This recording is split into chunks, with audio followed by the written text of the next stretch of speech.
Hello दोस्तों, नमस्कार दोस्तों। आज बात करेंगे कि प्रैक्टिस जब आप करते हैं तो आपको यह कैसे पता चलता है कि मैं ठीक ट्रैक पे हूं या गलत ट्रैक पे हूं।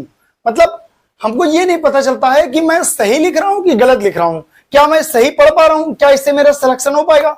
जहां तक मेरा अनुभव है, आज तक मैंने देखा है, जहां तक मैंने अचीव किया है, मैंने एक चीज देखा है कि अगर आप 100 की स्पीड का टेस्ट लेने जा रहे हैं तो कम से कम 110 120 आपकी स्पीड होनी चाहिए। और रीडिंग का प्रोसेस जरूर ध्यान रखना। मैंने आज ऑफलाइन में ही बोला था, जब आप लोग डिक्टेशन को रीड करते हैं तो ज्यादातर कैसे बोलते हैं, जैसे मान लीजिए मैंने कहा राम कानपुर गया है, तो आप कहते हैं राम कानपुर ओ। ये नहीं होना चाहिए। ये बीच में जो ए ओ ई ऊ ये होता है ना, ये बहुत खतरनाक होता है। अरे यार, डिक्टेशन जब पढ़नी है तो फ्लो में, हिंदी को कभी पढ़ते समय ए ओ ई ऊ ये सब किया नहीं किया। डिक्टेशन को कभी भी पढ़ें तो हमेशा फ्लो में पढ़ें। जैसे मान लीजिए कहीं अटक भी रहे तो उसको थोड़ा सा बैक लीजिए, बैक लेके फ्लो में पढ़िए। 4 सेंटेंस आपके मुंह से ऑटोमेटिक निकल जाएगा अगर थोड़ा सा फंस रहा होगा। ठीक, 2 तरीके के लोग इस दुनिया में हैं। एक होते हैं जो केवल, आपने देखा होगा ना, सर मैं 20 घंटे पढ़ रहा हूं, सर मैं 20 घंटे पढ़ता हूं, मेरा स्टेनो में नहीं हुआ। अरे तुम 20 घंटे पढ़ रहे हो ना, इसीलिए तुम्हारा स्टेनो में नहीं हुआ। अगर आप 3 घंटे पर्टिकुलर पढ़ते तो आपका सिलेक्शन हो जाता। और मेरे यहां है ऐसा, और मेरे यहां मैं दिखाता हूं। आप 20 घंटे पढ़ते हो इसलिए आपका सिलेक्शन नहीं होता। अगर सिलेक्शन चाहिए तो आपको 20 घंटे नहीं पढ़ना, आपको 16 घंटे नहीं पढ़ना, आपको स्टेनो मात्र 1 घंटा 2 घंटा बहुत इनफ है, तो 3 घंटे, 3 घंटे से ज्यादा आपको नहीं करनी। मैंने कहा था एक डिक्टेशन को आप 1 बार लिखिए और 3 बार रीड करिए। ऐसा आपको 3 बार करना है। मेरी फ्लक्चुएशन डिक्टेशन को आपको करना है एडवांस आउटलाइन के साथ में। जो मेरी एडवांस आउटलाइन होती है दोस्तों, जो मेरी एडवांस आउटलाइन होती है और मेरी जो डिक्टेशन होती है वो इस तरीके की होती है कि मैं डिक्टेशन को भी बोलता हूं तो मैं इस तरीके से बोलता हूं कि बच्चा उसको लिखता लिखता लिखता लिखता स्पीड पकड़ ले और उसको खुद पता ना चले कि मैं कितनी स्पीड पे आ गया।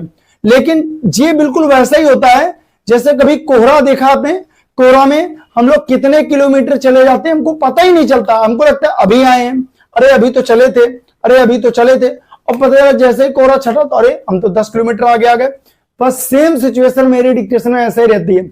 जब हम मेरी डिक्टेशन करके आप जाते हो ना किसी स्किल देने या यूट्यूब चैनलों पर आप लिखते हो ना, तो आपको कब 100 लिखने लगते हो आपको पता ही नहीं चलता है।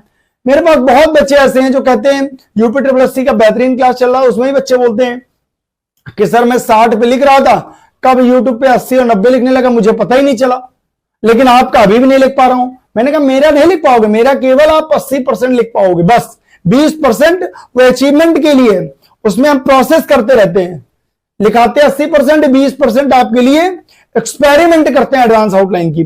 समझ में आ रहा है? तो ऐसे डिक्टेशन आप करिए। डिक्टेशन की रीडिंग को मेन रखिए।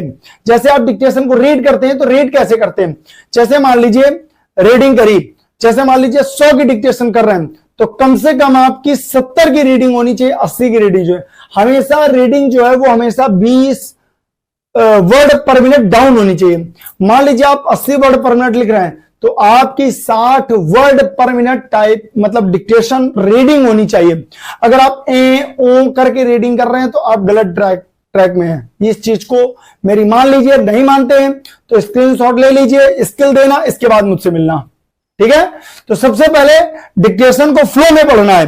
डिक्टेशन को कभी भी पढ़ना है तो एक फ्लो में धारा प्रवाह पढ़ना है, ए ओ करके नहीं पढ़ना है।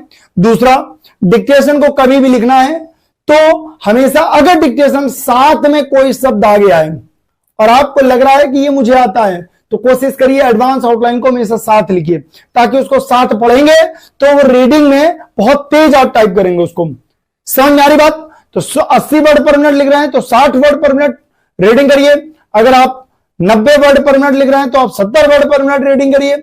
अगर आप 120 लिख रहे हैं तो आप 100 वर्ड पर मिनट करिए। और अगर आप 180 लिख रहे हैं, 160 लिख रहे हैं, आप रिपोर्टर के स्टूडेंट हैं तो आपके लिए भी ये वीडियो है। आप कम से कम 120 140 आपको रीडिंग करना चाहिए। ये नहीं कि आप भी आए ओ करके रीडिंग कर रहे हैं। आपको ये कड़वा सच है, इस चीज को थोड़ा सा मजाक में नहीं बता रहा हूं, मैं सीरियस बता रहा हूं। ए ओ की आदत बहुत ज्यादा बच्चों में होती है, ठीक है। तो इन चीजों का ध्यान रखिए। दूसरा, लिंग और वचन आप जरूर क्लियर रखिए। अगर आप लिंग वचन नहीं सही रखेंगे तो सारा काम वहीं धड़ाम हो जाएगा। तो आपको रीडिंग कैसे करना है, हमेशा एक धारा प्रवाह, एक फ्लो में तैयार करना है डिक्टेशन को, ठीक है। और अगर धारा प्रवाह रीडिंग नहीं कर रहे हैं तो तुरंत से तुरंत आप चेंज हो जाइए वहां से, ठीक है। आपको धारा प्रवाह रीडिंग करना ही चाहिए अगर आप चाहते हैं। और आप स्टेनो अगर 2 साल 3 साल से ज्यादा तैयारी कर रहे हैं तो इसका मतलब आप गलत ट्रैक पे हैं, ठीक है। आप गलत ट्रैक पे हैं। कोई मेरे यहां स्टूडेंट ऐसा नहीं है जो 5 साल से तैयारी कर रहा हो, 10 साल से तैयारी कर रहा हो, या 3 साल से तैयारी कर रहा हो, 4 साल से तैयारी कर रहा हो, या 2 साल से तैयारी कर रहा हो, उसका सिलेक्शन ही ना हुआ। मेरे यहां ऐसा नहीं है, ऑनलाइन में भी नहीं है, ऑफलाइन में भी नहीं है, ठीक है। तो आप इस चीज को ध्यान रखिए कि आप जीवन में केवल तैयारी करने आए हैं या गलत तैयारी करने आए हैं या गलत ट्रैक पे आ गए हैं, यह भी मायने रखता है। इन चीजों को थोड़ा ध्यान रखिए। 1 साल मैक्सिमम 2 साल, इससे ज्यादा अगर आप अभी इसमें तैयारी कर रहे हैं तो आप गलत ट्रैक पे हैं, समझ आ रहा है। और रीडिंग प्रोसेस को सही रखिए, एडवांस आउटलाइन को सही रखिए, यह मायने रखता है, ठीक है। इस चीज को ध्यान रखना। अगर आप चाहें तो एप्लीकेशन डाउनलोड करिए स्टेनो मास्टर, उसमें 1 नंबर पे एडवांस आउटलाइन की क्लास है। मैंने खुद हाथों से नोट्स बनाए हैं एडवांस आउटलाइन के। मैंने रामधारी पूरी लिख डाली अपने हाथ से, रामधारी खंटू चल रही है, निबंध लिख रहे हैं, कोट लिख डाली मैंने। आप कोई पत्रिका मत लीजिए, कभी पत्रिका से सिलेक्शन नहीं होता है, यह ध्यान रखिए आप लोग। पत्रिका को 20 घंटे पढ़ डालिए, सिलेक्शन नहीं होगा। आप रामधारी 20 घंटे पढ़ डालिए, उससे सिलेक्शन नहीं होगा। एडिटोरियल, करंट मैटर 20 घंटे पढ़ डालिए, नहीं होगा। फ्लक्चुएशन डिक्टेशन में अगर आप एक दिन में 4 मैटर लिखते हैं और उसको 3-3 बार रीड करते हैं, 100% आपका सिलेक्शन हो जाएगा। मेरी बात समझ में आ रही है? अगर आ रही है तो नया कुछ चैनल को सब्सक्राइब करिए और इसके बाद कमेंट बॉक्स कमेंट करके बताइए कि मुझे प्रॉब्लम क्या है। जिसको कोई समस्या, कोई प्रॉब्लम एक्स्ट्रा है, क्लास लेना चाहता है, तो मेरे दिए हुए नंबर पे, डिस्क्रिप्शन बॉक्स में नंबर दिया है, वहां पर जाकर वो व्हाट्सएप कर सकता है। मिलते हैं वीडियो साथ, तब तक के लिए जय हिंद।